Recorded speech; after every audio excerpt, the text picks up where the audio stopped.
Buenas tardes, ¿se oye bien?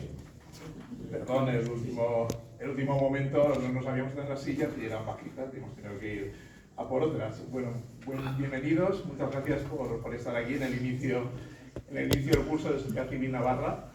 Empezamos con una nueva conferencia y bueno, contamos con una persona realmente experta en la materia, en el tema de la educación, que es uno de los temas que nos preocupan y que sabéis que venimos haciendo muchas charlas desde el inicio de esta segunda etapa, después de la pandemia, y contamos con Alicia Delibes-Liniers, una experta en el tema de pedagogía, cuyo libro, Un suicidio en Occidente, que nos va a explicar, pues creo que explica muy bien la situación a la que hemos llegado, a la que estamos llegando en el campo de la educación. Como os decía, Sociedad Civil Navarra, en esta segunda etapa, después de la pandemia, uno de los temas que incorporó es el tema de la educación. Y ya llevamos haciendo varias charlas dedicadas a este tema, algunas de ellas con el título En defensa de la educación, y hemos contado con ponentes como Gregorio Luri, como Inger Endis, como Alberto Royo, que nos han dado su opinión, nos han presentado libros, nos han dado charlas sobre diferentes temas. La de Gregorio Luri, por ejemplo, fue La escuela no es un parque de atracciones. La de Inger Endis es La escuela no es un laboratorio de ideologías.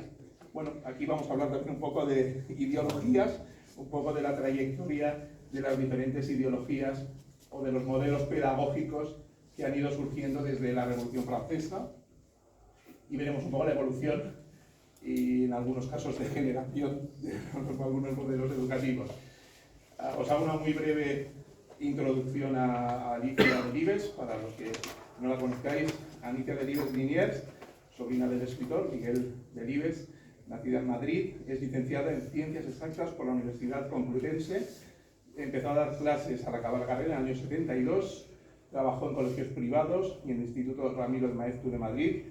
Dio clases en diferentes institutos, en San Sebastián, en Ávila, en Madrid, y también en la Casa de España de Frankfurt, dando clases para hijos de inmigrantes en Alemania. Fue profesora por la Escuela Europea de Luxemburgo durante 7 años y en 2003 fue nombrada directora general de Ordenación Académica en la Consejería de Educación de la Comunidad de Madrid. Fue también viceconsejera de 2007 a 2015. En 2007 a 2015, sí, en 2017, consejera de Educación en la Delegación de España ante la OCDE y la UNESCO. Desde 2019 hasta su jubilación fue presidenta del Consejo Escolar de la Comunidad Autónoma de Madrid. Y bueno, es autora, aparte de este libro, otro libro titulado La gran estafa, el secuestro del sentido común en la educación. Bueno, pues yo creo que ya con esta introducción no os aburro más y le cedo la palabra a ella para que nos explique un poco de su libro. Muchas gracias.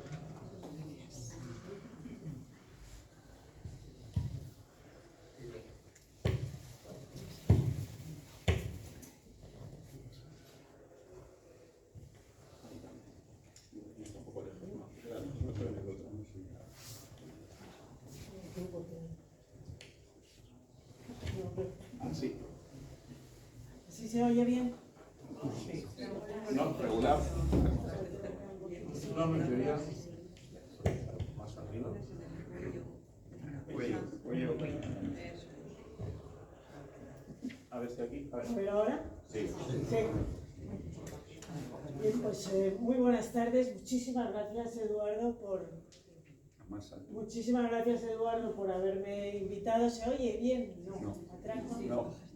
Sí, al final dicen que sí, la mayoría. Mucho más no podemos hacer, yo solo puedo poner aquí. Hablaré lo más alto posible. Más alto. Que muchas gracias por haberme invitado. Muchas gracias, Eduardo, que realmente es un luchador infatigable por España. Y por Marta. Sí, me gustaría añadir una cosa a ese currículum vitae que habías hecho. No se oye. Y es que No se oye. no se oye, es que yo creo que se va a parar. Sube el volumen.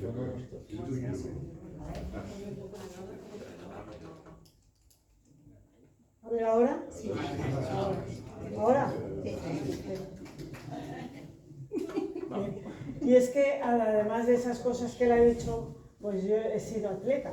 y estoy tan orgullosa de haber sido atleta que lo tengo siempre que contar.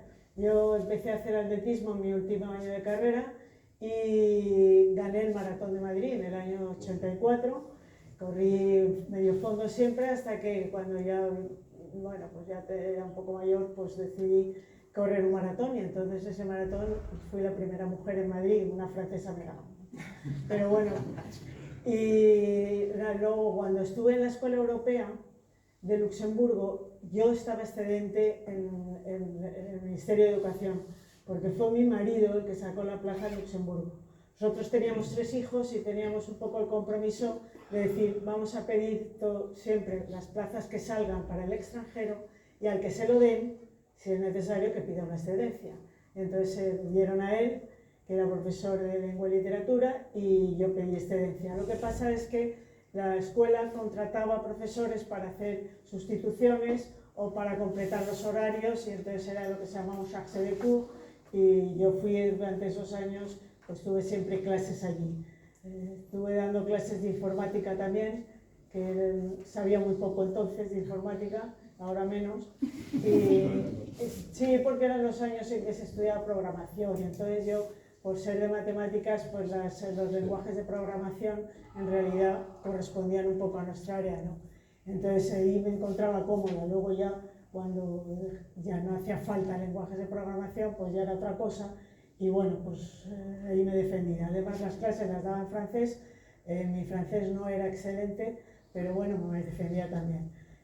Fue una magnífica experiencia para conocer lo que eran las escuelas europeas, y son escuelas para hijos de funcionarios de las comunidades europeas. Las mejores escuelas de idiomas que yo he conocido. O sea, siempre cuando en la Comunidad de Madrid se pensó hacer unos colegios bilingües, el modelo de colegio bilingüe de la Comunidad de Madrid me lo encargaron a mí porque era directora general de ordenación académica. Y yo cogí el modelo más parecido posible dentro de la situación de la enseñanza nuestra a las escuelas europeas, porque allí yo conocí, digamos, había alumnos que terminaban su bachillerato con 4 o 5 idiomas, y bueno, era impresionante, ¿no? Y siempre era un sistema muy escalonado. O sea, los de primaria solamente hablaban y escribían, no llegaban a escribir y no llegaban a estudiar en francés o en inglés o en lo que fuera su segunda lengua, cosa que en los colegios de Madrid sí dijimos que en los últimos años de primaria dieran unas clases ya en inglés. Bueno, de eso no quería hablar en este momento demasiado, sino de qué es lo que ha pasado con la educación, para que yo, cuando me puse a escribir este libro, el título que se me ocurrió era El suicidio de Occidente. ¿Se puede decir que es exagerado? Yo creo que no. O sea, ¿por qué yo lo llamé Suicidio de Occidente? En el libro lo cuento. Yo había leído un libro de Neil Ferguson, varios libros de Neil Ferguson, que está casado con Adjani Siali, una somalí que para mí era muy conocida porque he leído todos los libros que ella ha escrito y que están traducidos al español. Y bueno, pues me interesaba, él es periodista, historiador, y tiene algunos de los libros en los que habla precisamente de esa decadencia de Occidente. Y en uno de ellos él decía, bueno, para saber si Occidente va bien o mal, lo que hay es que tomar la temperatura a sus instituciones. Entonces yo pensé, bueno, la institución occidental más antigua que hay es la educación. Es que en el mundo clásico, en el mundo griego, lo primero que se preocuparon los filósofos y los intelectuales es de ver cómo sus conocimientos los transmitían a las siguientes generaciones. Entonces, sin una transmisión de conocimientos y de saberes, ellos daban cuenta que eso se rompía. Entonces, eso, si no tenemos una escuela cuyo objetivo fundamental sea enseñar, pues entonces no vamos a transmitir nuestra cultura. Por lo tanto, tampoco vamos a transmitir el amor a nuestra civilización y el aprecio a lo que la civilización occidental supone, que es un poco a la situación que estamos llegando. Entonces, ¿por qué es tan débil Occidente en ese momento? Porque a sí mismo no se reconoce su valor. O sea, los occidentales un libro que leí hace poco también sobre el mismo tema y hablando de wokismo y tal, dice, si nosotros no somos capaces de amar nuestra propia civilización, de estar orgullosos de lo que se ha hecho, pues ¿qué lo va a hacer? Y es que no hay ninguna otra civilización que esté pisándose más que la occidental. Entonces aquí está pasando algo raro, y es que los propios occidentales no quieren ya seguir, no están orgullosos de su civilización occidental. Entonces, para ellos, si se quiere recuperar esto, lo primero que habrá que recuperar es el valor de la transmisión de saberes dentro de nuestras escuelas y de nuestras instituciones escolares y universitarias. Bien, entonces ese libro de 2006, La gran estafa, yo me preguntaba cuándo se había jodido el Perú de la educación, parafraseando a Vargas Llosa. Y bueno, allí empecé diciendo esto empieza con Rousseau. Entonces ese es un librito mucho más corto que este y bueno, en el que yo me centraba un poco en cuándo había empezado esto.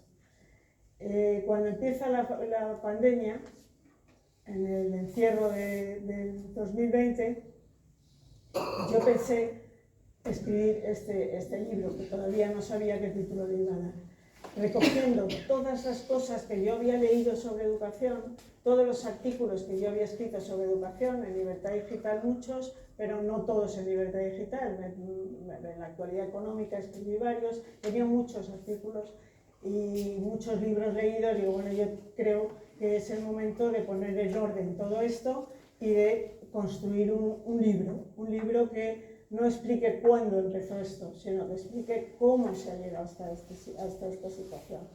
Entonces, ese es el origen de este libro.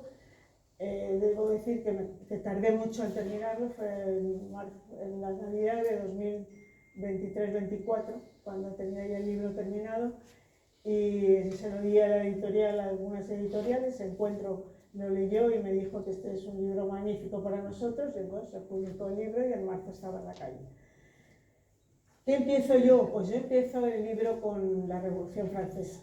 Porque realmente cuando se establece por primera vez una instrucción pública es en la Revolución Francesa. Y en la Revolución Francesa hay un personaje matemático, por cierto, que era Nicolas de Condorcet. Yo creo que Nicolas de Condorcet, que le encargan el proyecto de decreto para instrucción pública de la Revolución, yo creo que era de los más enemigos de Rousseau, aunque, bueno, de momento él no hablaba de que iba a ir en contra de Rousseau, pero el proyecto que él hace es un proyecto de instrucción pública. Y además deja muy claro, porque escribió 5 memorias sobre educación, se lo escribió muy bien cuando le encargaron que fuera él el que hiciera este proyecto, pues él lo vio clarísimo. Dijo, el Estado debe ocuparse de la instrucción, no de toda la educación. Dice, ya sé que la educación es mucho más que solamente instrucción, pero la única parte que debe el Estado responsabilizarse es de la instrucción, porque la moral, las ideas, todo eso no tiene el Estado que ocuparse de ello, porque si no se creará una sociedad completamente uniforme, que todos piensan lo mismo y todos dicen lo mismo. Y no es eso a lo que aspiramos. Bueno, no es eso a lo que aspiraba él. Porque las cosas para Condorcet acabaron bastante mal. Cuando ya después de haber guillotinado al rey, pues la revolución empezó a tener mayor peso todos los jacobinos que los girondinos. Él no era muy amigo ni de unos ni de otros, porque era un hombre bastante individualista, pero vamos, por supuesto que él sobre la instrucción pública tenía las ideas muy claras. Le llega un momento que ordenan su detención, él se esconde en casa de unos amigos y está refugiado en casa de sus amigos hasta que tienen que salir, salen una vez, entonces le descubren, entonces le detienen y al día siguiente de su detención aparece muerto en la cárcel. Nunca se ha sabido muy bien si él se suicidó o si lo mataron y envenenaron. Era por un envenenamiento, luego dijeron que había sido, no se sabe muy bien la causa de la muerte.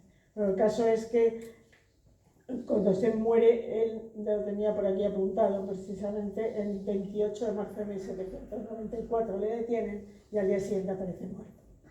Bien, pues entonces, cuando a él ya cae en desgracia y ya van a perseguirlo, entonces Robespierre, esto fue en el 93, sube a la tribuna un día de la convención y dice, bien, el plan de Condorcet, bueno, puede valer, pero no es eso lo que nosotros queremos. Yo voy a leer exactamente la introducción de Robespierre a lo que va a decir después. Dice, la educación, si se la toma en toda su extensión, comprende no solamente la instrucción positiva, las verdades de hecho y de cálculo, sino que abraza todas las opiniones políticas y religiosas. El poder público no puede tener el derecho a hacer enseñar opiniones como verdades, ni debe imponer ninguna creencia. Es preciso, pues, que el poder público se limite a regular la instrucción, abandonando a las familias el resto de la educación. Bien, esto, bueno, pues quedó ahí, todos los acontecimientos de la Revolución Francesa vinieron después. Esta era la frase de Condorcet, la que dice Robespierre, su alternativa es, declaro, que tenía aquí puesto ahí, dice, declaro que lo que ha sido dicho hasta aquí no responde completamente a la idea que yo me he formado en un plan completo de educación, esto dice Robespierre. Me he atrevido a concebir una idea más amplia y considerando hasta qué punto la especie humana se ha degradado por el vicio de nuestro antiguo sistema social, me he convencido de la necesidad de llevar a cabo una completa regeneración y, si se me permite decirlo, de crear un nuevo pueblo. Esta expresión de crear un nuevo pueblo tiene mucha gracia porque en 2015, cuando Íñigo Errejón escribe un libro con Chantal Mouffe, eso será el final de mi exposición, cuando escriben un libro lo llaman Construir Pueblo. Entonces la idea de esa novísima izquierda que en este momento sufrimos es construir un nuevo pueblo. O sea, no es arreglar ciertas cosas que no funcionan o cambiar la educación o cambiar el sistema de salud pública. No, lo que queremos es construir un nuevo pueblo. Es decir, la gente debe pensar de distinta manera como está pensando. Lo dijo muy bien Pablo Iglesias en una conferencia que dio una vez. Lo que queremos es cambiar el sentido común. O sea, el sentido común es neoliberal, decía él. Necesitamos que el sentido común sea socialista. Entonces, cuando eso se haya conseguido, habremos cumplido con nuestro objetivo. Bueno, siguiendo con el proceso de que llegamos hasta nuestros días desde la Revolución, a lo largo de todo el siglo XIX, la idea de Condorcet va a ser la que inspire los sistemas educativos en toda Europa occidental. En España, la Constitución de Cádiz de 1812, el informe Quintana, Manuel José Quintana, le encargan que haga un proyecto para la instrucción pública en España. Ese proyecto de decreto lo copia prácticamente del que había hecho Condorcet. O sea, están inspirados en Condorcet. ¿Cuál era el plan de estudios? El plan de estudios era una enseñanza primaria general para todo el mundo, una enseñanza secundaria que uniera esa primaria con la universidad para aquellos que se lo puedan permitir, decía Condorcet, y que tengan capacidad para ello, amplíen sus estudios, y luego una universidad. Eso es como ha venido funcionando. El mismo Condorcet hablaba de una formación profesional, el mismo Condorcet hablaba de una formación para adultos, o sea, de una serie de conferencias o plan de conferencias que se debía dar para que la gente mayor se fuera cultivando, y el mismo Condorcet hablaba también de la coeducación, de que las mujeres y los hombres debían estar educados e instruidos de la misma manera. O sea que Nicolás de Condorcet era un hombre muy adelantado para su tiempo, a lo mejor demasiado adelantado, por eso se lo quitaron del medio. Bien, eso es en el siglo XIX fue así. Al final del siglo XIX empieza a aparecer, empieza a recuperar algunos pedagogos las ideas de Rousseau y empieza a crearse escuelas con otra idea sobre la educación y otra idea sobre la pedagogía. Eso es lo que se llamó la nueva pedagogía. Inger Engst, que sé que ha venido por aquí alguna vez, es una experta en nueva pedagogía y una luchadora infatigable contra la nueva pedagogía. La nueva pedagogía, según Hannah Arendt escribió en una ocasión, era un conjunto de sensateces e insensateces propio de las teorías educativas que nacieron en Europa Central a finales del siglo XIX por influencia de Rousseau. O sea, se ha llamado de muchas maneras: pedagogía activa, pedagogía moderna. Era una mezcla, yo creo que Hannah Arendt tiene razón, es una mezcla de sensateces e insensateces. O sea, hay cosas aprovechables y hay cosas disparatadas. Pero, y además es que en el 1921 se forma una liga de la Escuela Nueva que adopta esa nueva pedagogía y quiere extenderla por toda Europa.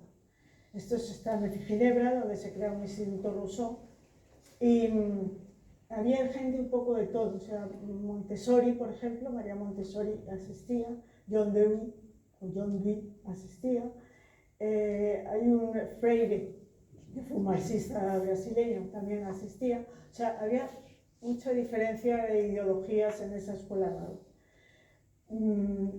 Eso que quedó en pequeñas escuelas, por ejemplo en la escuela de Summerhill, una bastante conocida que sigue que existe todavía, pues era una escuela donde los niños mandaban más que los profesores prácticamente, se reunían en las asambleas, ellos dirigían la disciplina, entraban en clase o no entraban en clase, es lo que llamaron educación libertaria.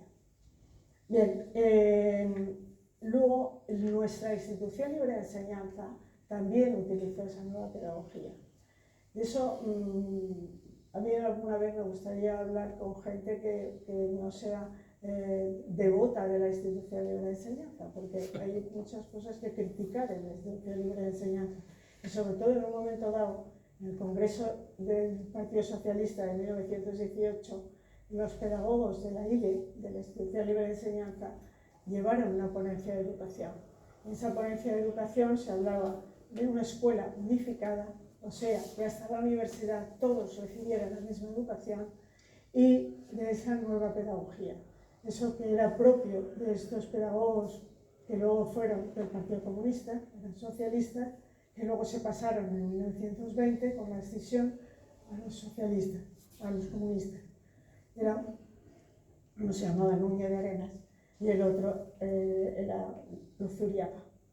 Estos habla Ortega, una vez con un poco crítico, y alguna vez pues también me meteré a estudiar ese tema porque me interesa. Bien, de ahí, de esa primera etapa, diríamos, de los años del siglo XIX y principios del XX, nos saltamos a mayo del 68.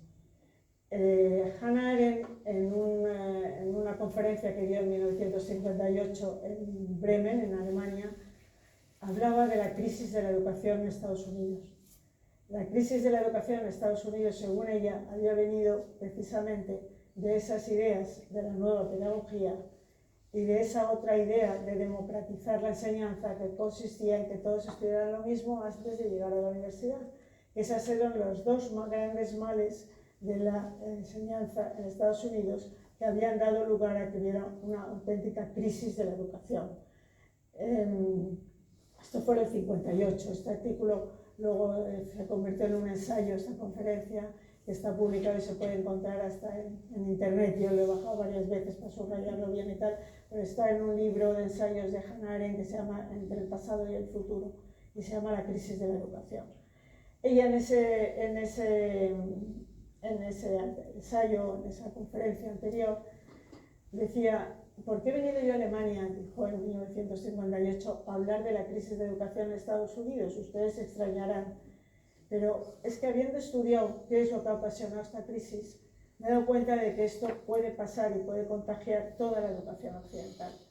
Y eso es lo que ocurrió. Y ese vehículo transmisor, diríamos, de aquellos prejuicios que ella señalaba en la educación norteamericana fue mayo del 68. Entonces, mayo del 68 deja dos ideas fundamentales.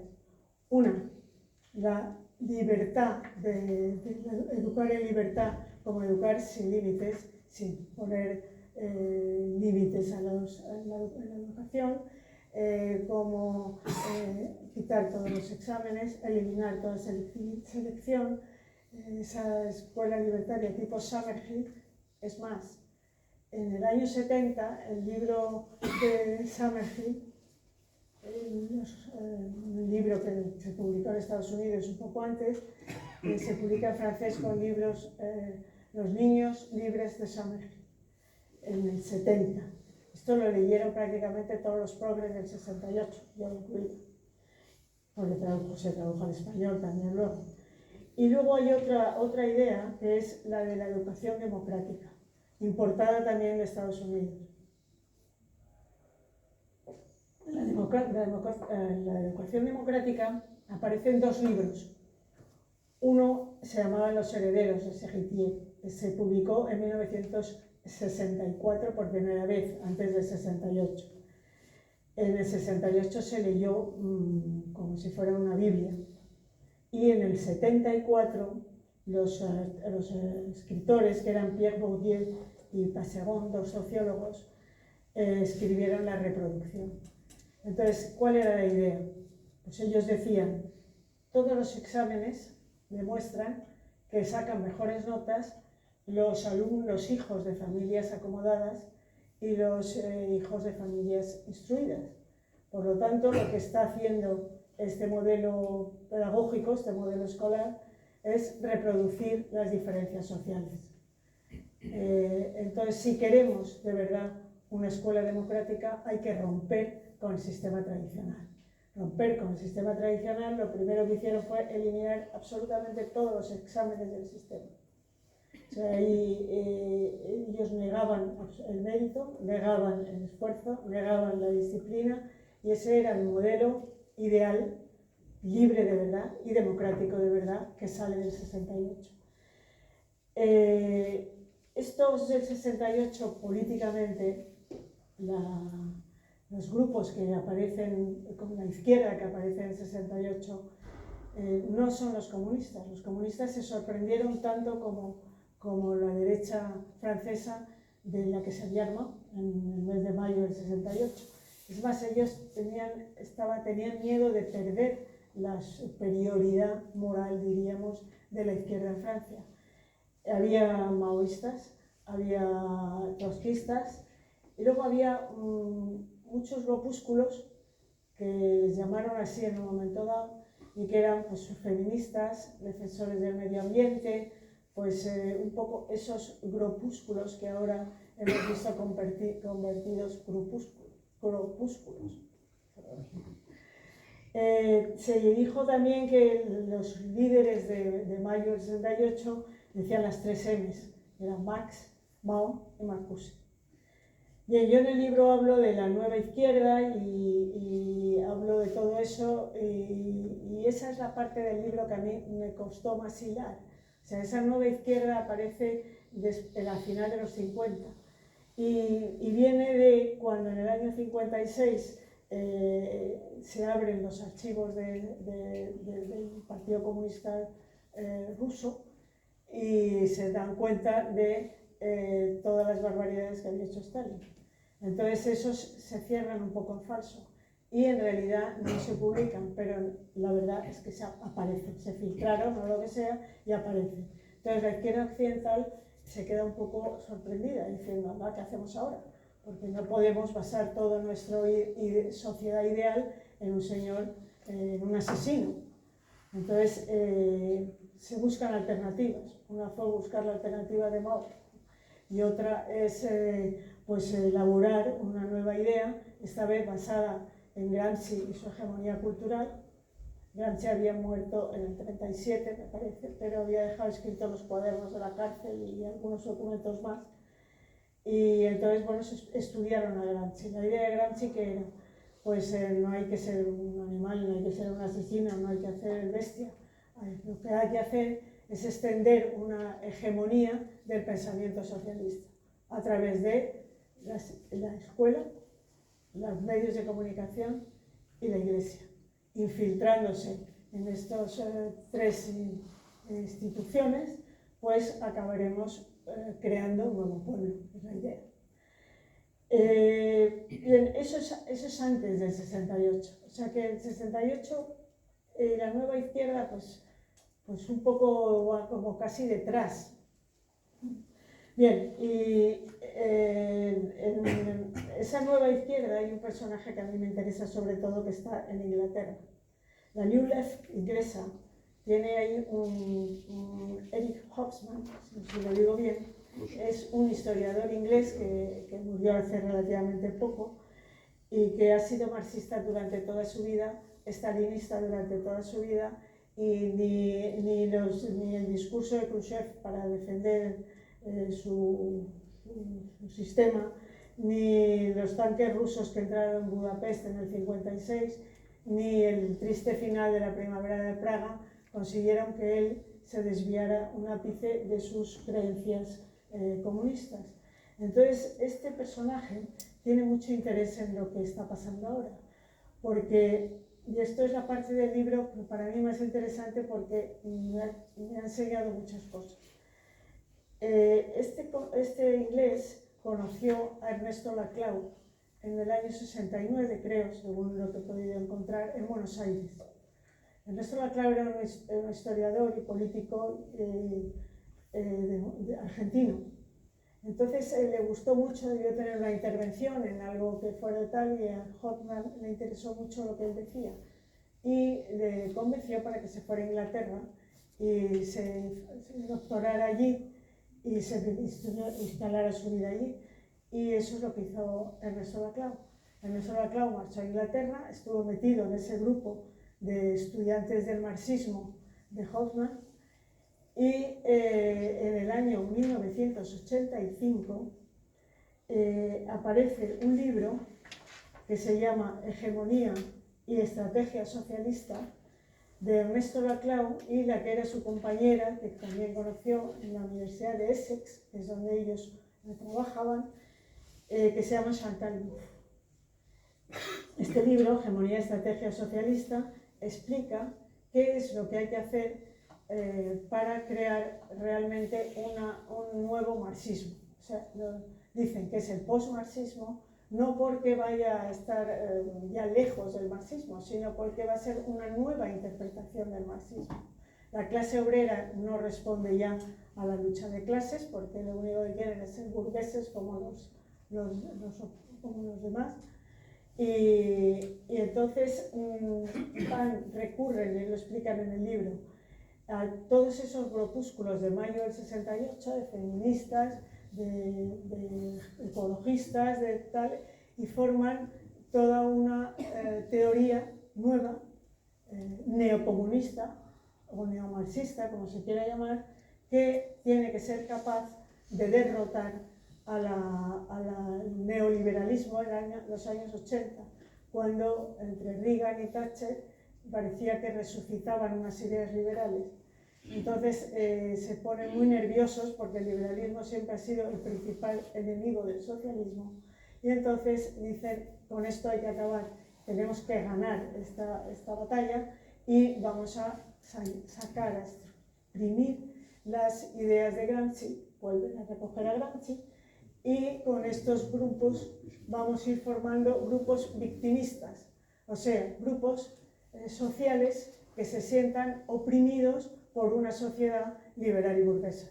Entonces ahí nacen todas estas historias de los antirracistas, anticolonialistas, los antipostcolonialistas, diría yo, las feministas, los de la teoría de género, o sea, todo esto que ahora lo conocemos bastante bien porque después de la pandemia, porque esto ha sido después de la pandemia cuando ha empezado a conocerse todo esto aquí. En Estados Unidos llevan funcionando pues, el woke, el stay woke, que dio origen a la palabra wokismo, es de 2014.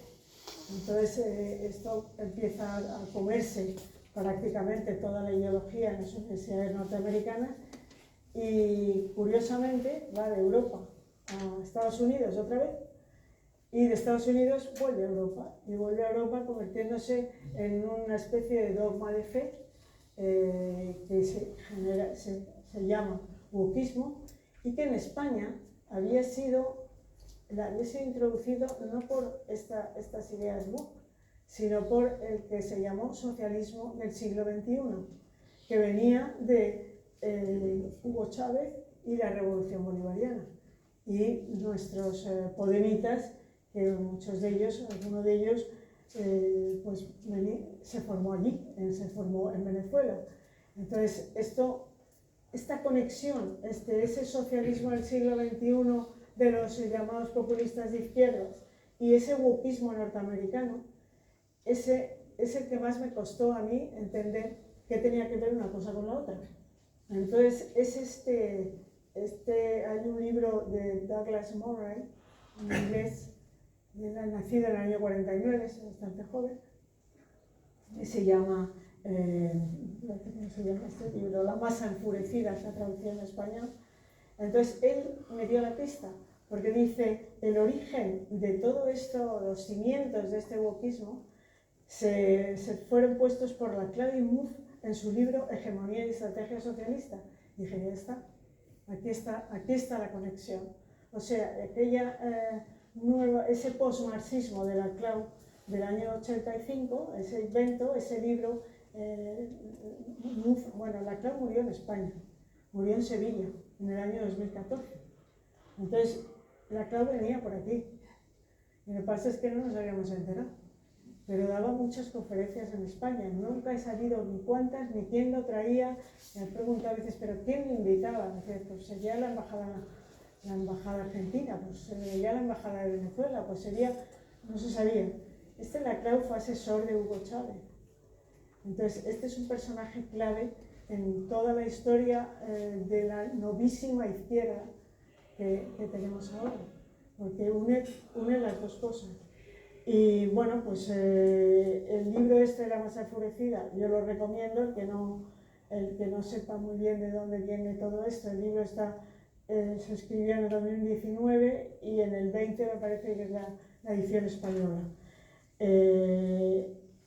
Tiene un detalle que yo descubrí esta historia del wokismo porque yo le seguía la pista a Yael Siali, la mujer en el feroz, porque yo estuve un año en inmigración, en el año 2003, el curso 2002-2003, y esta mujer empezó a escribir libros a partir de esa época, y ella contaba una historia que a mí me resultó apasionante, y es que ella había huido de Somalia por un matrimonio de conveniencia. Ella era musulmana, nacida en Somalia, tiene una historia bastante interesante que ella cuenta en sus libros, y cuando su padre la quiere casar con un primo al que ya no conoce de nada, pero tiene que ir a Alemania para hacer un transbordo, para ir, no sé si este hombre con el que se iba a casar estaba en Suecia, no sé dónde, tenía que hacer transbordo en Alemania. Entonces, cuando llega a Alemania dice, me voy a esconder y me voy a escapar. Ella tenía familia en Holanda, yo me cojo un tren y me voy a Holanda y ya borro todo contacto con mi familia y no creo que nadie me descubra. Entra así en Holanda con estos primos que tenía, no sé qué, y entonces en Holanda ella empieza a estudiar holandés, se matricula en la universidad, entonces debía ser una mujer muy inteligente. Y esto lo escribe en un primer libro, y entonces la presidenta de la Comunidad de Madrid, yo creo que en el año 2006, la da el premio, el 28 de marzo se suele dar daba un premio a una mujer que hubiera hecho algo importante. Entonces esta mujer estuvo ahí, y yo la escuché en una conferencia y dijo una cosa que me llamó mucho la atención. Dijo, bueno, ella en ese momento estaba perseguida por los islamistas, digamos, terroristas. Ella había hecho el guión de una película que se llamaba Sumisión, con un holandés que le asesinaron. Y en el asesinato de aquel hombre había un cartel que decía que era una fatua contra Isieli. De Holanda la querían echar, ella llevaba una guardaespaldas, a este señor le habían asesinado y ella decía, le han matado a él y a mí no me matan porque yo llevo guardaespaldas. Y la gente me pregunta que por qué sigo insistiendo en qué es lo que hay que hacer con la inmigración y qué es lo que hay que hacer, y que la sociedad se atacaba mucho el multiculturalismo, decía los europeos quieren hacer sociedades multiculturales y con eso lo que están consiguiendo es que la mujer se quede en guetos de inmigración musulmanes, no se incorpore a la libertad de las sociedades occidentales, y eso es perjudicial para la propia mujer musulmana. Entonces ella ha llevado esta lucha todo el tiempo, tuvo que salir de Holanda porque temía por su vida y porque además los políticos holandeses, ni unos ni otros, quisieron saber nada de ella, y la fichó un think tank norteamericano que se llamaba Heritage Foundation. Esta mujer que se casó con Ferguson en Estados Unidos, yo la había conocido y había dicho una frase que a mí me impresionó mucho. Dice, cuando a mí me preguntan si no tengo miedo a que me maten y que por qué sigo peleando por esto si me van a matar, yo digo que no he venido a los países libres para callarme. Yo he venido a los países libres para hablar y puedo decir lo que se me ocurra. Y yo lo que les pido a ustedes, decía la gente, a su auditorio, que también hablen y expresen sus propias opiniones, puesto que viven en un país libre. Yo la verdad que me quedé pensando, no sé yo, si somos capaces de hablar con absoluta claridad los que vivimos en los países libres. Pero bueno, yo lo que sí digo es que he leído todo lo que Isieli escribe, y yo creo que fue cuando lo del Bataclan en París, o cuando alguno de los atentados estos, quise saber qué decía ella. Entonces entré en internet buscando si había escrito algún artículo o algo más cercano de los libros que yo había leído, y no lo he encontrado por ninguna parte. Entonces en Murray, Douglas Murray, habla de una red oscura de se llama Intellectuals Net Dark, me parece que sea, que es todos los cancelados del wokismo, los que en sus universidades habían tenido problemas, tanto en Inglaterra como en Estados Unidos, habían formado un matemático americano, les había hecho una especie de red oculta donde ellos subían y siguen haciéndolo, supongo, sus artículos para que no estuvieran a disposición de todo el público, sino solamente la gente que ellos se fiaban, ¿no? Entonces, yo pregunté en España a varios si sabían de esta red algo, y nadie sabía nada de esta red. Y cuando leí este libro, digo, mira, este está metido en esto. Estos han creado esa universidad de Austin, Texas, una universidad norteamericana, solo para hacer unos planes de estudio, no de ideología. Las cosas que cuentan de las universidades norteamericanas son aterradoras. O sea, bueno, la gente es muy común decir que se aterra de que Trump esté haciendo las cosas que hace, pero habría que saber las cosas que estaban viviendo los norteamericanos, los anglosajones en general, en las universidades, cuando les pinchaban el cartel de cancelado. Bueno, ya hemos sabido lo que ha pasado con el último, que era amigo de Trump. Entonces, ¿qué se puede hacer? Pues Eduardo lo sabe muy bien, hablar. ¿Qué podemos hacer para luchar contra eso? Hablar. ¿Y cómo? Pues sin miedo, porque no nos van a matar a todos. Entonces, que las cosas son difíciles, sí, pero lo que no se puede es decir lo que dice todo el mundo. O sea, lo que dice la mayoría, como decía no sé quién, dice yo, para decir lo que dicen todos, pues no hablo. O sea, alguien tiene que decir y debe que dar ideas contrarias a lo que dice la mayoría. Ahí está Tocqueville, para mí un escritor magnífico, además un hombre inteligentísimo que supo descubrir cuáles eran los verdaderos fallos de la democracia y por dónde las democracias podían destruirse. De él hablo también en el libro y bueno, pues es un poco todo lo que yo les quería contar. Y ahora pues pasamos y preguntamos.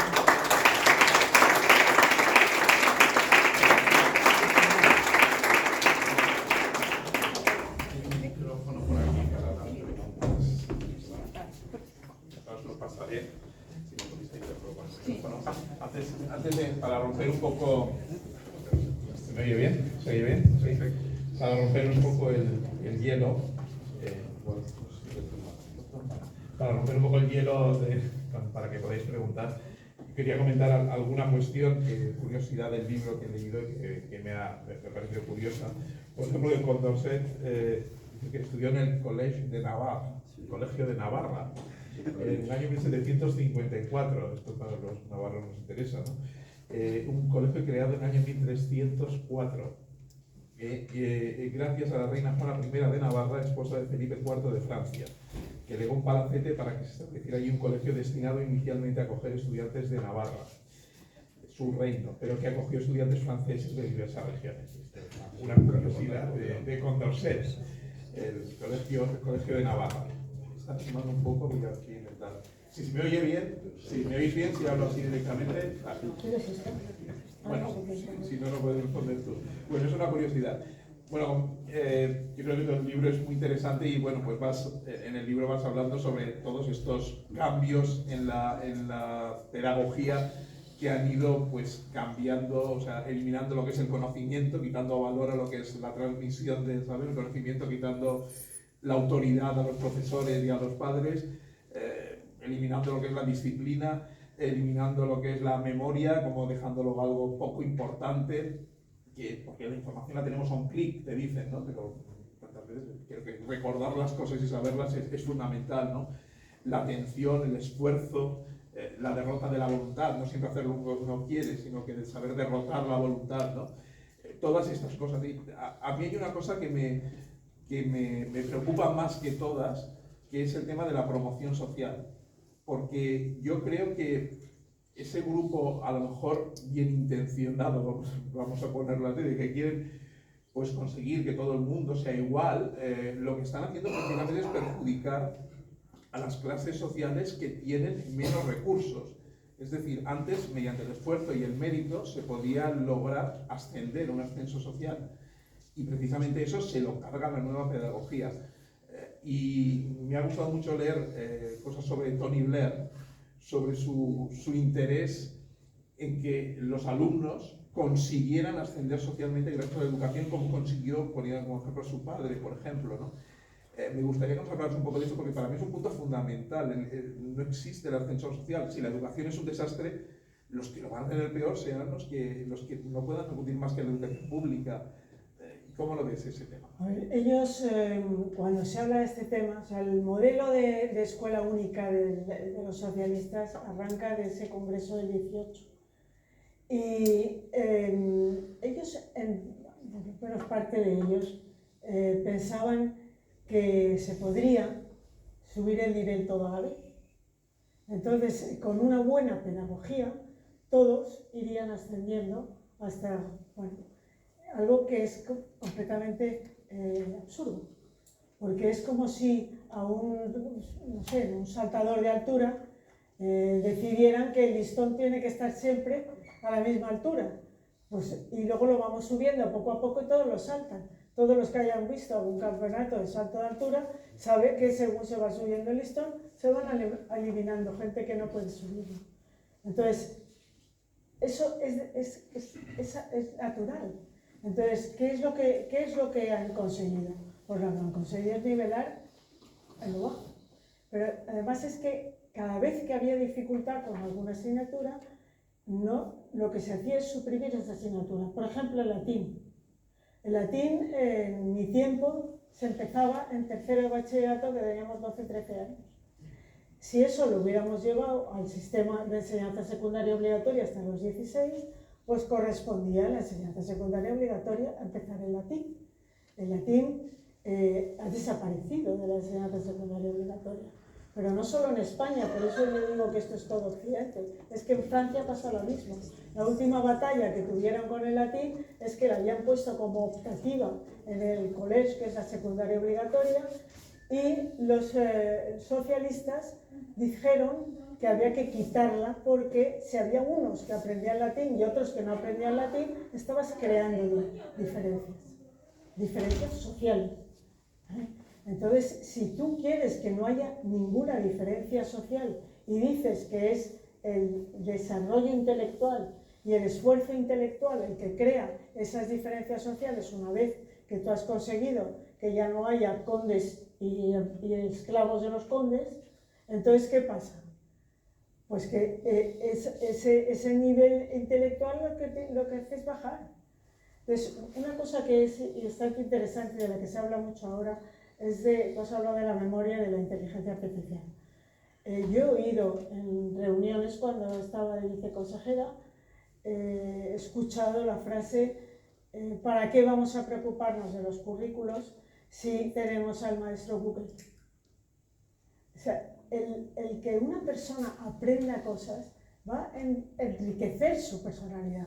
O sea, el hombre, el individuo, si queréis, tiene una capacidad mental que, por lo menos en mi tiempo, era cuestión de tener que desarrollar al máximo que pudieran. O sea, la parábola de los talentos, yo le pregunté a alguien una vez, oye, pero las parábolas de los talentos en los colegios religiosos se habla de esta parábola, porque en mi colegio era constante. O sea, si tenías que estudiar, era porque tenías la obligación moral de desarrollar al máximo todas tus capacidades. Eso ahora es casi un pecado. Entonces yo no sé cómo se manejan con esta parábola de los talentos, pero me gustaría saberlo porque es la parábola más neoliberal que he conocido de Jesucristo. Entonces, es que, claro, si volvemos al ejemplo del deporte, o sea, si no te dicen que esforzarse es bueno, es que la última ley de educación llega a decir que el mérito no se debe reconocer antes de la universidad. O sea, que nunca debes decirle, en la ESO, por ejemplo, nosotros cuando yo estaba en la consejería, hicimos unos premios extraordinarios de la enseñanza secundaria obligatoria, para los cuales había que hacer una prueba en tercero de la ESO fácil para distinguir un poco, y luego la media de las notas que llevaran les daba opción a presentarse a un examen. Por cierto, un examen en el que se presentaron muchísimos alumnos. O sea, que los alumnos no quieren que se les esfuerce, es falso. O sea, están deseando de que se les exija. Si no, se convierte en un parque de atracciones o en una guardería para adolescentes, lo cual es un martirio para un profesor. Entonces, que los profesores ahora estén tan apaciguados a mí me resulta sorprendente, porque han convertido su tarea en una cosa tremenda. O sea, que estar guardando y entreteniendo a chavales de 15, 16 años me parece tremendo. Cuando hay muchos que quieren estudiar, lo que me parece es una injusticia social. O sea, esa idea de la equidad, a mí lo que me parece es una injusticia social. O sea, que no se puede, hablan del ascensor social. Yo le dije una vez a Isabel Ayuso, ¿por qué no decís en vez de ascensor social, escalón? Porque en realidad es una escalera que la tienen que subir con bastante esfuerzo. No es un ascensor al que le das un botón y sube. Entonces vamos a llamarlo como se debería llamar. El ascenso se hace por las escaleras. Entonces a mí me parece, y luego la memoria, el entendimiento y la voluntad, que eran las potencias del alma o del espíritu, parece que se han olvidado. Pero lo que había que fomentar con el estudio se tenía muy claro. La memoria, el entendimiento y la voluntad. La memoria se empezó a desprestigiar yo cuando yo era alumno en un colegio. Era corrientísima la frase, no te estudies esto de memoria. Por supuesto que tenías que pensar y recapacitar, y más si estudiabas, por ejemplo, latín o matemáticas. Pero de memoria se aprenden las declinaciones, de memoria se aprende la tabla de multiplicar, de memoria se aprende a recitar poesías, algo que también se olvida en la educación.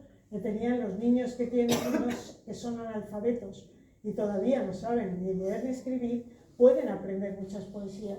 Los pedagogos modernos dicen es que si pones palabras que no son de su lenguaje habitual, pues no, les gusta muchísimo, y lo digo por experiencia con mis nietos, muchísimo aprender cosas cuyas palabras son completamente nuevas para ellos, ¿no? Pero ponen un interés enorme precisamente en las palabras que no conocen.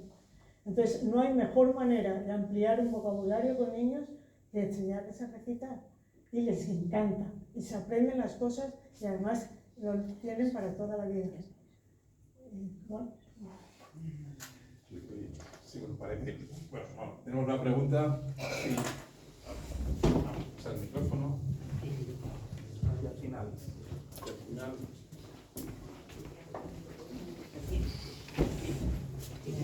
Más allá, al final hay dos.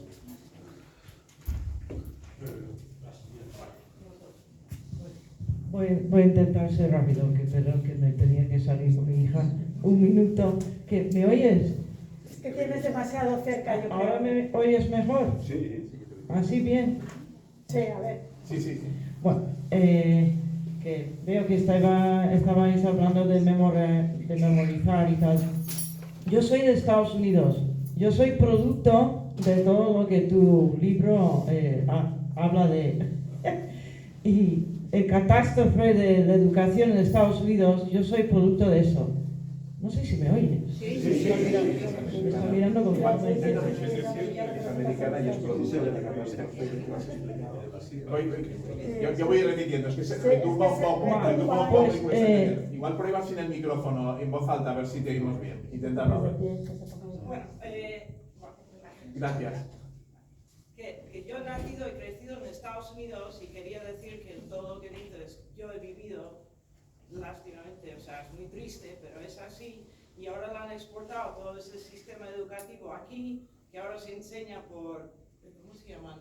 Competencias. O sea, que yo he estado en educación aquí en España también, y hablan de que ya no tienes que saber contenido, el contenido no es importante, lo que es importante es las competencias a qué se refiere. Pues no se sabe muy bien, porque es un poco como hacer cosas todo el rato experiencial, ¿sabes? Tener muchas ideas, actividades. pero nada basado en algo concreto, no basado en conocimientos, entonces al final es mucho humo y eso. O sea, por ejemplo, en Estados Unidos hace muchos años, en mis tiempos, que fueran los 70, 80, no enseñaban historia, nada. No enseñaba geografía, nada, se ríe de gente de Estados Unidos que no saben dónde está España y estas cosas, y yo me ofende mucho porque yo digo, no es que los de Estados Unidos son tontos, es que han dejado de enseñarlo, ¿por qué? Porque dicen que no importa, que lo que importa es producir gente de trabajadores, o sea, es totalmente un sistema comunista, es un sistema de educación que al final lo que quieren crear son gente de trabajadores, entonces menos educados que son, menos pensantes que son, más tontos que son, mejor. Porque nadie quiere a alguien que piensa. No sé si me estoy explicando. Yo soy producto de eso. He venido aquí, mi pobre madre tenía que homeschool me, o sea, que veía lo que estaba pasando, que había un cambio, porque en su generación sí que estudiaban todo eso. Tenía libros así de historia, de geografía, de cosas. Y la cogía y le daba a mí. Porque yo no estaba recibiéndolo en el colegio ya, había un cambio brutal hacia... Solo quería comentar eso. Y este señor que tenía una pregunta. Gracias. Pues nada, no hay nada que decir. No, la geografía, yo soy profesora de matemáticas, he sido profesora de matemáticas, entonces casi siempre me refiero a lo que ha pasado con las matemáticas. Pero lo que ha pasado con la historia y la geografía es tremendo, porque además se han escudado en eso, en el maestro Google. O sea, que yo le doy y le pregunto y ya está. Pero entonces no hay orientación, ni cronológica, ni espacial. O sea, es una sensación de que, bueno, yo he venido a este mundo, me va a tocar vivir unos cuantos años y voy a intentar vivir lo mejor posible. Pero cuidar de tu desarrollo no sé, es que te cuentan cualquier milonga y ya te la crees. O sea, cualquier estupidez va a calar perfectamente. Entonces la gente sabe a quién va a creer, a qué santo va a creer, y es como si... Es una locura. Es que es todo un disparate. Bueno, Yo quisiera ser muy breve, pero no sé si lo voy a conseguir. Vamos a ver. El marxismo fracasó fundamentalmente en el siglo XX. El marxismo establecía su toda... Retumba mucho. Puedes intentar sin el micrófono. No, Xavier se lo pone bien, porque se lo pone Digo, lejos. el marxismo predicó inicialmente la lucha de clases.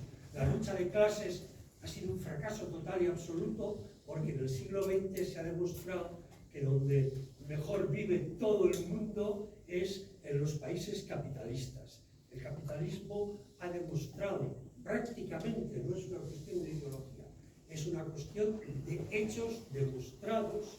El capitalismo es enormemente más eficiente que el marxismo para producir y para generar satisfacción y bienestar a la sociedad. Entonces, los neomarxistas, ¿qué es lo que están haciendo? Están ahora olvidándose, se han olvidado de la lucha de clases, solamente algún imbécil por ahí, como la vicepresidenta esta Yolanda Díaz, que lo mencionó el otro día. Los neomarxistas lo que están haciendo es desatar una guerra cultural, una batalla cultural. Ahora mismo estamos inmersos en todo el mundo en una batalla cultural. Y nosotros tenemos, quienes no somos marxistas, ni creemos en el marxismo, y sí creemos en la libertad y en la dignidad de la persona humana, tenemos que salir al frente, dar la cara y luchar en esta batalla que tenemos planteada. Y esta batalla es muy civilina y tiene muchas formas de actuar. Una de ellas es el buenismo del señor Zapatero, ¿no? Que el buenismo pues lleva en la educación a quitar los exámenes, a no pedir esfuerzos, a no sé qué, a no sé cuántos, y vienen con la historia esta del ascensor o de las escalas sociales. Miren ustedes, yo procedo de una familia muy humilde de Navarra, y con mi esfuerzo y gracias a las becas que me dio el franquismo, gracias a las becas que me dio Franco, yo pude cursar mi carrera de ingeniero de caminos, canales y puertos en Madrid. Entonces, que no me vengan con estos cuentos, con todas estas historias, que lo que tenemos que hacer es desmontar una por una, porque son todas absolutamente desmontables. O sea, no hay derecho que a nuestros hijos no se les enseñe a vivir con el esfuerzo. Cuando todos sabemos que la realidad de este mundo es que solamente aquellos que se esfuerzan, aquellos que progresan en sus conocimientos, aquellos que desarrollan su inteligencia, son los que avanzan y los que adelantan. Todo lo demás son cuentos. Estoy totalmente de acuerdo, pero tengo que dar paso a todo el mundo. Gracias. Había mucha discusión. Bueno, hablo con el micrófono. Inténtalo, vamos a ver si resuena bien. Sí. A ver, inténtalo. Sí, Inténtalo ¿no? con micrófono. Inténtalo con micrófono. Bueno, primero felicitarte, Alicia, por el libro, que es una gozada. Me ha gustado mucho. Me ha gustado sobre todo, bueno, me ha gustado la orientación que le has dado histórica, todas las ideas educativas. Es un libro de historia de la educación, en el fondo, de las ideas educativas, porque ahí se ve que, bueno, todo esto de las nuevas izquierdas, el marxismo, todo esto es más viejo que el hilo negro, o sea, pues esto está en los revolucionarios franceses, ¿no? Pero bueno, hecha esta introducción, te quería hacer un par o tres de preguntas breves, ¿eh? En la primera, sí, no voy a ser las he apuntado porque si no se me olvidan un poco. Hablando de la Constitución española, hablas del derecho a la educación, el artículo 27, sí, bueno, se habla de la libertad de creación de centros, ese artículo y dices una cosa que me ha sorprendido un poco porque, bueno, quizás que yo no lo he entendido bien, igual la pregunta esta es un poco idiota, ¿no? Dice, pero la izquierda impidió que se concediese el derecho a abrir colegios, dices, comentando este artículo. No sé, no he entendido muy bien, quizás que no, si estaba reconocida la libertad de creación de centros, entiendo que estaba reconocido el derecho a crear centros, ¿no? Bueno, eso es una cosa. Otra cosa que quería comentar, hablas de Otero Novas, del ministro, y de UCD, y hablas del cheque escolar. El cheque escolar, el asunto este de los conciertos o el cheque escolar. Y dices que se llegaron a imprimir estos cheques. Es una cosa que me ha llamado mucho la atención porque no la conocía. Vale. Y otra cosa que quería comentar, sí, quería comentar, esto más que una pregunta, sí, también es una pregunta. Me llama la atención que no hables de Marchesi cuando hablas de la LOCSE, porque el padre intelectual de la LOCSE para mí fue Marchesi. Bueno, quizá haya gente que no lo sepa, lo comento. Este fue secretario de Estado de Educación, sería, o director general, con Marabal y luego con Solana, creo, ¿no? Solana. Bueno, yo creo que este fue el espíritu. Está sobre todo amigo de Rubalcaba. Bueno, sí, pero Rubalcaba vino después. No. Yo a Marchesi no le he llegado a conocer. Yo sí lo he conocido y lo he visto he leído en Pamplona, cosas, pero no le en la Plaza La Cruz, que vino dándonos una charla. No sé, Julio Gómez, que está por ahí, igual se acuerda de eso. Cuando a los catedráticos de instituto nos dieron nos disolvieron como cuerpo. Bueno, eso ya está. Vale, no quiero. Sí, de Otero Novas yo le he conocido personalmente. O sea, yo leí un libro que él había escrito sobre lo que yo viví, me parece que se llamaba, después del 2000 lo escribió, contando cuál fue su historia como ministro de Educación con Suárez, que fue una temporada ministro de Educación con Suárez. Y él dice, yo no sabía nada de educación ni de la Ley General de Educación, que se había aprobado en el 70, pero me habían dicho que llegaban a los 14, la Ley General de Educación amplió de los 12 a los 14 la primaria y luego había un bachillerato de 4 años, 3 años más el COU. Y me decía que a los 14 es que llegaban niños que no habían aprendido a leer. Entonces, bueno, pues estaba un poco preocupado con eso y tal. Después, si se lee el artículo que dedica la Constitución a la educación, pues dice que se respeta la libertad de enseñanza de los padres y de sus ideas y de sus principios, ¿no? Dice además que se ayudará a los centros para que ayudará para que se puedan crear centros, o sea, que admite de cierta manera los conciertos educativos en la propia Constitución, o sea, que se pueda desviar dinero hacia centros privados, ¿vale? Entonces, cuando se lee eso, ¿qué es lo que le pasó a Otero Novas? Dice, bueno, aquí está claro que se podría dar un cheque escolar. Entonces él se hizo un defensor enorme del cheque escolar. Entonces se le montó tal follón. Eso me lo ha contado a mí porque luego le he conocido personalmente y me lo ha contado. Se le montó tal follón con los socialistas que él acabó fuera del ministerio. Entonces habían hecho una ley, que no me acuerdo cómo se llamaba, organización del tal y cual, aprobando los cheques escolares. Esa ley enseguida se reformó cuando ella se fue.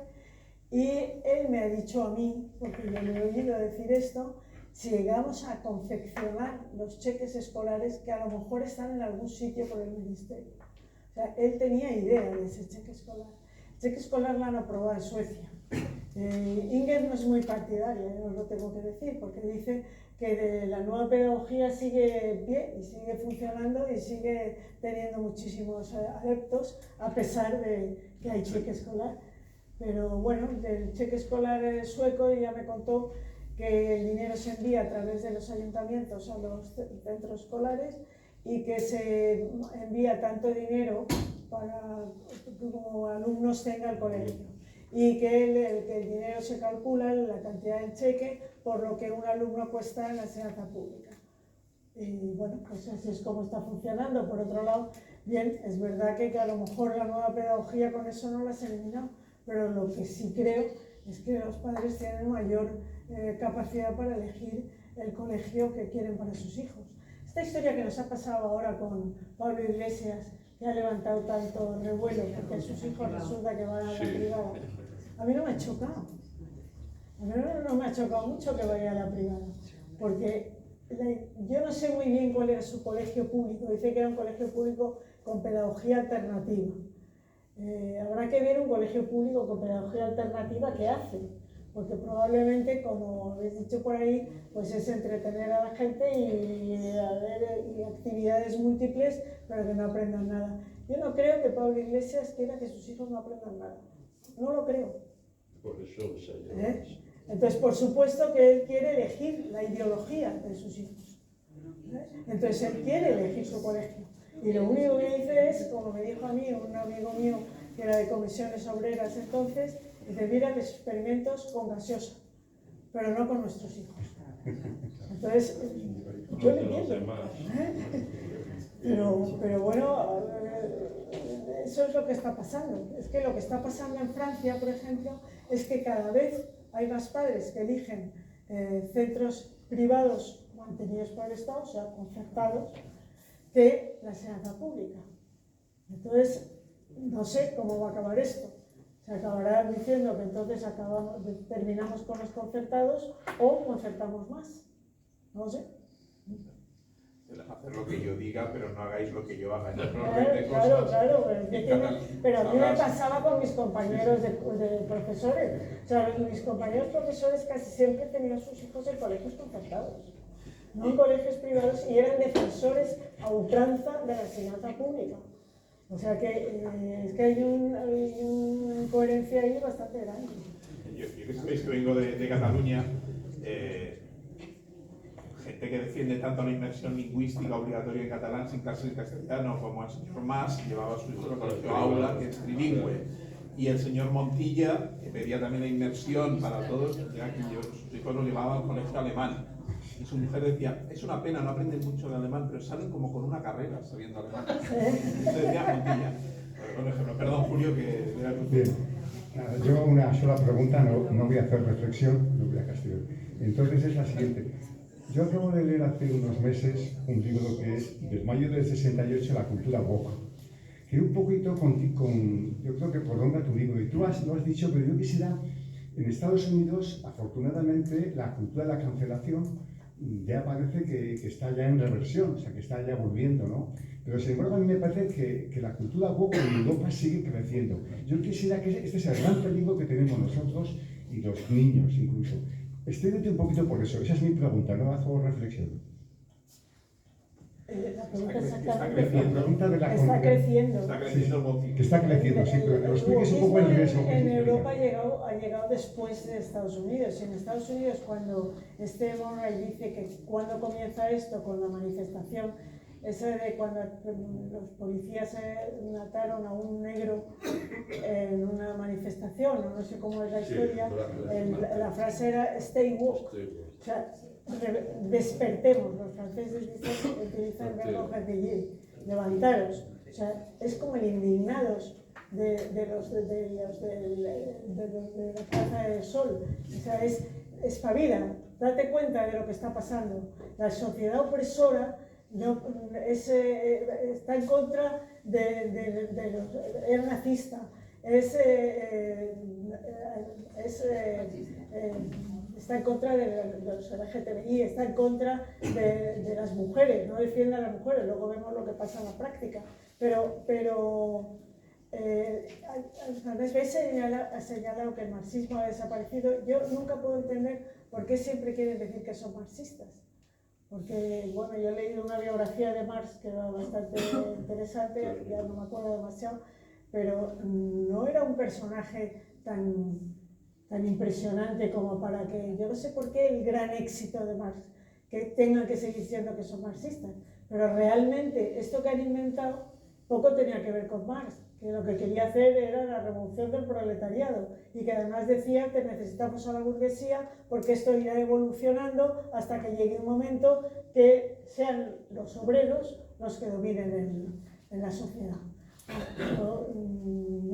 Como has dicho, no era imposible, era absolutamente imposible, porque cuando los obreros empiezan a prosperar, los obreros no quieren ser los obreros del sistema, los parias de eso, lo que quieren es disfrutar de una vida burguesa, porque la vida burguesa, que es la que realmente en mayo del 68 se consiguió demonizar, o sea, porque es que lo peor que yo podía decir, peor que me podían decir a mí, es que yo iba a ser tan burguesa como mis padres. Cuando yo creo que quería era antifranquista, yo quería hacer una gran revolución antiburguesa. Y además eso venía del maoísmo, eso lo he visto mucho más tarde. Pero era como lo peor. Yo leí una vez en un libro no sé qué, de Thomas Mann, que decía: nací en 1875 y tengo que agradecer a Dios que naciera todavía en un siglo burgués y liberal. O sea, lo que más odia un socialista es una burguesía liberal. Entonces, cuando ve que los obreros lo que quieren es ser burgueses y liberales, pues le entra el horror. Entonces se inventa esta historia. Es una historia que tiene que ser con ciudadanos o muy dogmáticos o muy estúpidos para que realmente se triunfe como está triunfando todo esto del burguismo y toda esta historia.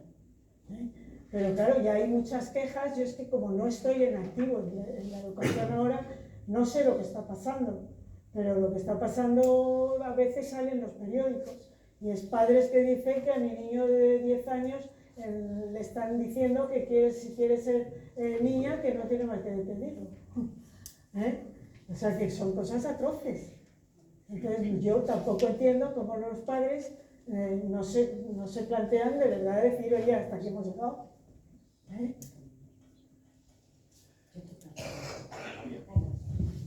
Hola, buenas tardes, no sé si me escuchas bien.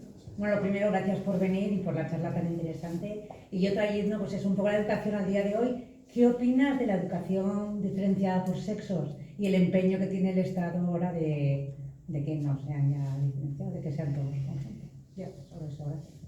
A ver, o sea, por sexo. Sí, a mí me parece más natural realmente que puedan ir chicos y chicas juntos al colegio. No me parece. Yo cuando en los primeros institutos que fui, pues había de chicos y de chicas. Luego se mezclaron. No puedo decir que haya. En un principio además pensé, bueno, pues a lo mejor hay más competencia entre ellos y les viene mejor pero no me parece que sea perjudicial. Ahora entiendo que haya padres que prefieren llevar a sus hijos a un colegio solo con chicas o solo con chicos. No me parece, me parece que se puede permitir, y de hecho la ley lo permite. Otra cosa es que el argumento es decir que si yo eso es lo que decía cuando dicen que pueden concertar colegios, por ejemplo los del Opus, que tienen separación de chicos y chicas. Highlands o muchos otros religiosos. Claro, sí, no son de Opus. pues ¿por qué no vas a poder concertarlo si lo permite la ley? Es absurdo. Pero bueno, la cuestión es ir quitando libertades. O sea, si tú estás más tranquilo, si tu niña va a un colegio solo de niños, ¿por qué no vas a poder ir a un colegio solo de niños? Pero no se ha demostrado ni que sea peor, ni que sea mejor, ni nada. No, eso... no, es que esos estudios no se hacen, ¿sabes? Porque tienen peligro. Entonces son estadísticas que no aparecen por ningún lado. Se resulta que sacan mejores, se concentran mejor. Hombre, hay una cosa que sí es verdad, y es que las chicas se desarrollan más deprisa que los chicos. Con lo cual, ahí hay una diferencia que si tú son de la misma edad y tienes a los chicos y chicas juntos, pues puede haber, yo he leído cosas donde dicen que hay más violencia por parte de los chicos cuando en estas edades en las que las chicas ya son mayores y los chicos todavía son jovetes. Entonces, bueno, pues eso es, yo lo que desde luego creo es que hay que respetar, como dice la Constitución, el derecho de los padres a elegir la educación que quieren para sus hijos. Y yo además soy partidaria de Condorcet y de su idea de que más instrucción y menos ideología. Porque también decía Hannah Arendt, lo llaman educación, pero al final es ideología. Entonces, bueno, luego aparecen decir que, por ejemplo, yo he leído autores franceses que dicen que los que han querido hacer ciudadanos ignorantes ha sido el capitalismo, porque así les vendía, los hacía consumidores de su producto. ¿Ya? Pero hay una cosa peor que esa, que es hacer consumidores de su ideología. Entonces, cuidado. Sí, brevemente, ya que habla de suicidio de Occidente, ya que Occidente hunde sus raíces en la cultura grecolatina y en el humanismo cristiano, ¿qué papel, a su juicio, juega la Iglesia en este suicidio? ¿Ha abandonado la educación? ¿Qué papel No, juega la Iglesia? hay muchos colegios de la Iglesia y bueno, ¿por qué no? La Creo que tiene Iglesia, alguna yo es que responsabilidad no me, en yo las este cosas de la suicidio. Iglesia no me quiero meter.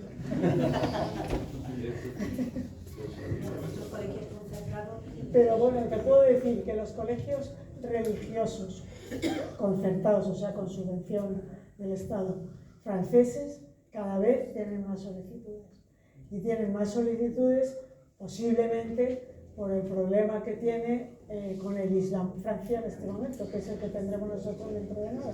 Pero los franceses lo tienen ahora muy vivo. Entonces, en mi libro viene una cita de Arthur Koestler, que la he releído esta mañana, que era que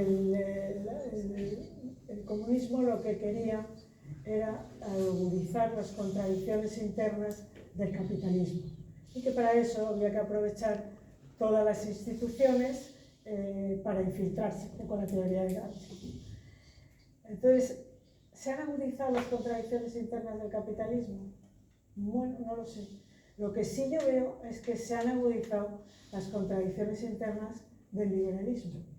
Y yo lo noto por las historias del velo, las historias bueno, ¿hacemos colegios musulmanes o no? En Francia hay colegios musulmanes. En España no lo sé. Pero si el argumento ese de la izquierda, decir, si dais religión católica, ¿por qué no vamos a dar religión islámica en el colegio?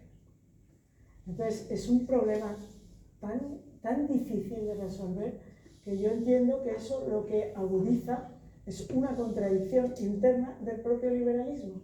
Si yo soy liberal, ¿por qué voy a prohibir que en los colegios vayan niñas con pelo? Pero claro, el problema ese, yo creo que es que estamos poniendo al mismo nivel, estamos intentando juzgar de la misma manera una religión con otra. Y no es una religión con otra, es que hay una religión que es la cristiana que separa claramente tus raíces y tus valores morales y tus valores religiosos de dar al César lo que es del César y a Dios lo que es de Dios. Tú cumples con la ley y tienes que cumplir con tus obligaciones morales como cristiano que eres. Pero el Islam no es eso. Si el Islam se limitara a cumplir con sus obligaciones religiosas, probablemente no se hubiera creado un problema como el que tenemos. Es que el Islam, hay un Islam que ha declarado la guerra a Occidente. Entonces quiere eliminar Occidente. Entonces ya no estamos en una convivencia pacífica. Entonces las cosas son muy complicadas. Y los políticos tienen una responsabilidad muy difícil de resolver. Entonces, porque... Bueno. Sí, yendo un poco a algún detalle. En el libro La gran estafa, recuerdo que usted hablaba de las matemáticas, cómo habían cambiado, me pareció un capítulo muy curioso. Entonces, hoy mismo, yo lo que he hecho en falta es que en el debate público se hable de cosas más concretas, que creo que los partidos que podrían ser la alternativa a la educación de izquierdas, digamos, no dan propuestas concretas. Por ejemplo, un bachillerato que volvamos a un bachillerato de 4 años, o como los alemanes, que a partir de lo que es nuestro sexto de primaria, dividen a los alumnos en grupos distintos según tus capacidades académicas. Entonces, por ejemplo, ¿qué opina de esto? De que yo creo que no hay debate y de medidas concretas. Por ejemplo, recuperar el bachillerato. ¿Por qué nadie dice que recuperemos, por ejemplo, el bachillerato que teníamos, el BUD más el CO? La hegemonía educativa y pedagógica es de la izquierda. Y la derecha tiene miedo a tomar medidas que le levanten la calle. Es miedo. Porque a mí, por ejemplo, la reforma pero si fue Margaret Thatcher, la mujer de hierro, no se atrevió a hacer casi nada mientras era ministra. Y la ley que sacó es un año antes de dejar de ser primer ministro. O sea, la ley de Margaret Thatcher es del 89.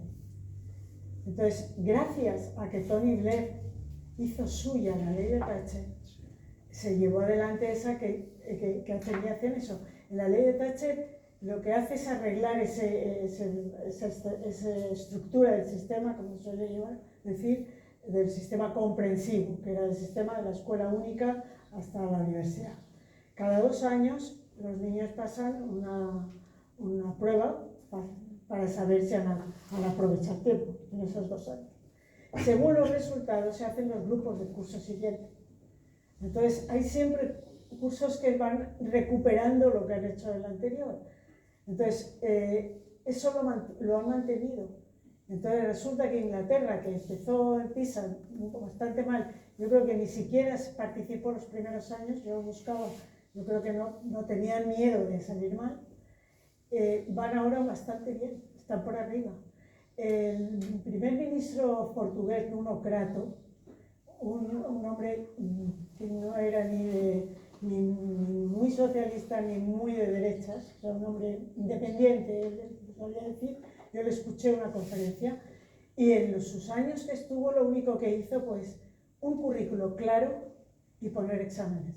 Exámenes que no sean evaluaciones de competencias, que son muy falseados sobre que sean de competencias de verdad, sino, bueno, pues exactamente lo que se pretende que quiera aprender, porque lo he dicho en el currículo, vamos a ver si lo han aprendido. A hacer y a aprender de conocer. Entonces dice que subió y realmente se ve que en PISA hay unos años que Portugal salió. Entonces él dijo cuando le preguntaron cuál es el sistema, cuál es lo que ha pasado, porque él cuando él se marcha otra vez Portugal para abajo. Dijo currículos claros y exámenes. Entonces la solución es fácil, pero es cuestión de tener narices para que te pongan verde todos y te salgan a la calle los de la escuela única, pública y laica, con carteles todos los días. Entonces, ¿cuál es la solución? Pues la solución es fácil. O sea, tú dices, un programa sencillo, un programa bueno, nosotros cuando yo estaba en la Comunidad de Madrid, cuando me hicieron directora general de Relación Académica, al mes de haberme nombrado, Esperanza Aguirre me llamó por teléfono y me dijo, ¿qué vas a hacer? Yo me quedé un poco aterrada diciendo, yo creí que lo que me mandaran, ¿no? Pues entonces ya dije, bueno, si soy yo la que va a dar las ideas, vamos a estrujarnos la cabeza a ver cuál es lo mejor y cuál es lo políticamente aceptable por la gente también. Entonces yo tenía 2 ideas. Una, yo tengo que dirigirme no a mis profesores, que siempre se van a meter conmigo. Yo tengo que dirigirme a los padres. O sea, yo pensar en qué es lo que va a ser bien recibido por los padres. Entonces, lo primero que pensé yo, es que además lo tenía clarísimo, es que al final de la primaria había que hacer unas pruebas para saber cómo los niños terminaban la primaria, porque los profesores de secundaria no paraban de decir que no sabían casi ni leer ni escribir. Entonces, vamos a ver si eso es verdad. Entonces, las evaluaciones tipo PISA no concretan nada. Entonces es muy difícil con eso tú saber si el niño ha ido dando todos los escalones que hay que dar en matemáticas para conseguir tener una cultura matemática aceptable para un niño de 11 años. Entonces, eso es lo que yo pretendía, saber qué es escalonar ese aprendizaje. Porque el aprendizaje de las matemáticas, como el aprendizaje de una lengua, es sistemático. No es, vamos a hablar ahora todos inglés. Hay que pensar qué vocabulario le vas a dar, qué parte de gramática le vas a dar, qué parte... Y en matemáticas te pasa igual. Es una cosa que va subiendo. No puedo enseñar a sumar fracciones si no sabes sumar. Entonces me di cuenta de realmente sabían poquísimo, pero poquísimo. Entonces ya hicimos una especie de currículo, que no lo llamábamos así, lo llamábamos conocimientos esenciales, que se publicaron, que deben tener los niños al terminar la primaria. Y sobre eso preparábamos unas pruebas al final de la primaria sencillas, pero que de verdad se supiera si habían aprendido. Pues un ejemplo que pongo yo siempre, y que además lo puse en el libro, es les preguntamos si el colegio empieza a las 9 y tardas 40 minutos en llegar al colegio, ¿a qué hora tienes que salir de casa? Casi la mitad no supo contestar, eran niños de 12 años. Entonces yo decía, bueno, claro, es que si llegan tarde a clase todos los días, porque no saben qué hora tienen que salir de casa. Entonces ese mismo ejercicio todos los años se iba complicando un poco más. Y me acuerdo que en el último, que yo estaba por ahí, preguntábamos si tienes que coger un metro y un autobús. El autobús tarda tanto, el metro tarda tanto, ¿a qué hora tienes que salir de tu casa? Y el 80% de los niños lo hizo bien. Entonces, ¿cuál era el resultado? Aprenden si tú les exiges y tú les dices lo que tienen que aprender. Los profesores se ponen las pilas y en vez de estar haciendo juegos todo el día, enseñan lo que han dicho en la consejería o en el ministerio, ¿verdad?, que tienen que saber. Y los maestros, en sus cursos de formación, llevan incluido pues todo eso también. Un error muy corriente. Los niños ahora no saben que 1,2 horas, ¿qué tiempo es exactamente? En horas y minutos. Y dicen 1 hora 20 minutos. Eso era otro fallo general que sus maestros también tenían. Entonces, eso también yo lo metí en esas preguntas que se van repitiendo para decirles, oye, aprender esto. Entonces, decir claramente lo que hay que aprender y controlar que eso se va aprendiendo por etapas. ¿Qué va a pasar? Pues que va a llegar un momento, y yo hablo de mi asignatura, que unos van más deprisa que otros. ¿Problema? No, ninguno. Hazles grupos diferentes. En Francia llevan 5 años sustituyendo ministro tras ministro, porque ninguno se atreve a hacer lo que el anterior ministro dijo que debían de hacer, el de los primeros 5 años de Macron, que fue un buen ministro de Educación, que es hacer una prueba al empezar la secundaria y, según los resultados, hacer grupos de nivel. Entonces, no quieren, no se atreven a decir que hay que hacer grupos de nivel. O sea, la pedagogía esa nueva, que se llamó pedagogía nueva, esa que siempre Inger ataca, está metida en las cabezas de todos los maestros y no quieren forzar, que traumatizas al niño, que si este sabe más que el otro, que si el otro no sé qué. Busca la manera de que no se traumatice un niño porque esto lo hace peor que el de al lado. Seguro que hay alguna cosa que este niño sabe hacer mejor que este otro. Foméntale la autoestima con lo que sabe hacer, pero no te olvides de que aprende lo que no sabe hacer. No me acuerdo muy bien, una profesora muy buena que tuvo mi hijo mayor en su colegio, que era bueno en matemáticas y ahí estaba muy chulito y muy orgulloso. Ya el tío, 8 años así. Y me dijo la profesora, recorta fatal. Entonces lo que hago es ponerle a recortar la clase de la cosa que ella sabe hacer. Entonces hay que ser buen pedagogo, pero el buen pedagogo no es el que, bueno, lo que quiere es que el niño no sufra nada, porque en la vida hay mucho sufrimiento y hay que hacer el callo. Entonces los niños hay que exigirles, porque además les gusta que se les exijan. Yo digo, ese experimento, esa experiencia para mí del primer año que se hicieron esos exámenes que eran voluntarios para los que terminaban la ESO, bueno, y los profesores que cuidaban, y dices, son maravillosos. Y digo, bueno, ¿y no os habíais dado cuenta que teníamos alumnos de secundaria maravillosos? ¿Era eso? Entonces quieren que se les exija y hay que exigirles porque les gusta. Bueno, yo creo que son las menos cuarto, y creo que ya está. Además, ya podéis encontrar el libro y os lo recomiendo porque es un libro muy interesante para aprender sobre toda la historia de la pedagogía desde la Revolución Francesa, todos los modelos. Os lo recomiendo. Bueno, muchísimas gracias a todos por haber venido. Os seguiremos informando de próximas actividades de Sociedad Civil Navarra. Y muchísimas gracias a Alicia por haber aceptado la invitación y por estar aquí. Gracias.